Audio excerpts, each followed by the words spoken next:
My name is Craig Inagi. I'm the manager for marketing and brand strategy for JVC Professional. And we're here at NAB 2015 where we're introducing our 4K cam line of 4K handheld products.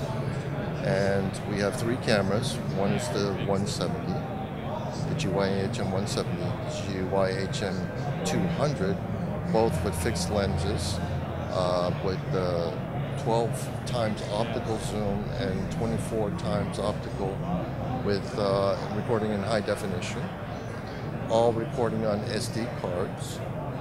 And there's a third camera, which is what I'm holding in my hand. This is the GY LS300, which is a full Super 35 image sensor with an MFT mount. Some of the key features about this camera are that, again, as I mentioned, Super 35 imager. So there have been a lot of talks and discussions all over on the web and whatnot about can a Super 35 imager truly fit within inside of an MFT mount. Well, here it is. This is a Rokinon Super 35 image lens that I have on here. And so you see the full screen image of the lens on the screen. Another unique attribute about this camera is that you are able to adjust the light capture of the lens or adjust the light capture of the lens on the imager. So for instance, I have a Super 16 film lens with a PL adapter. That's another nice thing about the MFT mount is that there's multiple adapters in the marketplace. This one just is a Metabones PL to Micro Four Thirds adapter. So as you can see, there's severe vignetting on the camera. What I can do is I can go into the menu, and we have a very unique technology, the only one in the industry, variable scan mapping. What that means is we can adjust the scanning area of the imager to match that of the light that's passing through the glass. Now, obviously at 16 millimeter, the diameter of the light is going to be much smaller on the Super 35 imager, but we can record high definition up to 60p 422 H.264, which is significantly efficient and better image quality than MPEG-2 on this camera. The way that I do that is I engage the variable scan mapping. Back here, okay? Down to the circumference of the light, or I'll just bring it up a little bit. So this is your traditional Super 16 area. I engage it, and now you're capturing the image in the 16 millimeter field of view. Now, you might not be exactly sure whether you are covering the entire area. So there's a feature on this camera where you go in,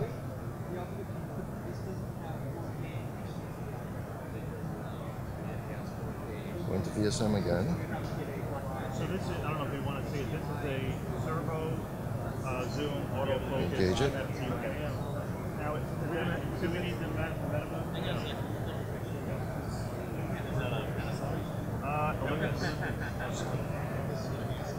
It's engaged. So because it's designed for an NFT, and now it's metering the corners. So you can see a percentage. This is not an ideal. This tells you it's the light percentage on the corners, whether it's all balanced or not. So ideally you will be shooting on a white screen.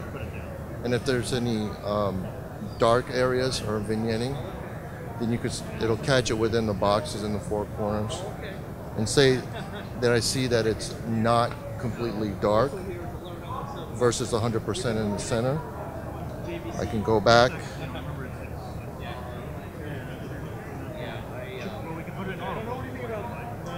Get a tighter circle. In fact, I can make the adjustments while I'm in the meters. And when I see that I have a full 100% in all four corners, press engage, come out of the menu, and then I have the true native angle of view of the lens of this camera, or I should say the lens. In 4K, we're recording at 150 megabits, H.264. In high definition, we could record up to 60p, MPEG-4 H.264 and 422. We can also record standard definition at 8 megs.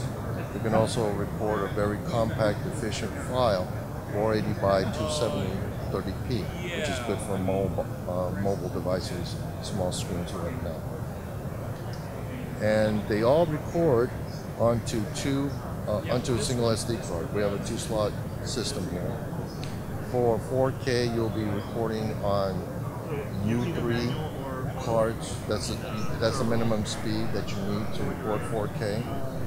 If you're recording high definition, if it's a class 10 or above, you'll be able to record on those cards.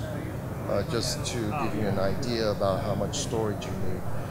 And recording in 4K recording is about 1 gig per minute, so that's your mark. Very easy to remember about how much storage you're going to be needing in your production. Other features about this camera, what's entirely unique is the form factor. This is the first camcorder with a Super 35 imager that's actually shaped like a camcorder with camcorder features. We have dual XLR inputs with phantom power, rocker switches, which you can use with lenses that have zoom and autofocus capabilities. This is a true MFT mount, so that if you have zoom or focus enabled MFT lenses like a Lumix or Olympus, you can control the zoom with the rocker switches, the autofocus engages automatically. Or even if you have an Olympus, say this is a 12 by 40 f2.8, beautiful lens, beautiful digital cinematography lens, or still photography lens. You can connect this to the camera. This only has a manual zoom, but it has autofocus. You can program the rocker switch to control the focus, manually control the focus of this lens. Very, very flexible. Other features, you have 3 steps of ND, optical ND filters built in. You have HDMI connection 1.4, so you have live 4K output. HDSDI, 3G for high definition output. You also have here, when you're recording, just like on a DSLR, you have what's called expanded focus. So you could go 1:1. You can go in, adjust your focus if necessary, and go back. And the cool thing about this is you can make the adjustments while recording without affecting the image that you're recording or streaming. Now, I wasn't making a mistake when I say streaming, because that's one of the features that's unique about this camera, is that it has a host USB connection where you can stream live what you're taking, and you can record and stream at the same time. Very cool. Along with the streaming capability is that the camera itself generates its own IP address. What that means is that if you have an IP or internet enabled device like an iPad or an Android device, you type in the IP address of the camera. As long as it's online, you'll be able to access, see what the camera's taking. You'll be able to start, stop, and if you have the proper lenses with the features, you can zoom, you can focus. You can also paint the camera And you could also add metadata to the files that you're recording. And what that also means is that the camera can be located in one place in the world, and the IP device can be in another part of the world, and you'll be able to control that camera. And this is not an app, because the camera is generating an IP address. It's platform agnostic. It doesn't matter what kind of a device it is. If you can connect to the internet, you can control the camera. When you buy the GYLS 300, it comes with pretty much everything that you need to start right away. The handle, the shotgun mic, battery, power supply. All you need to do is add the lens and the media, and you can shoot right away. The list price on this camera is $43.95, so pretty much you're shooting 4K at 4K.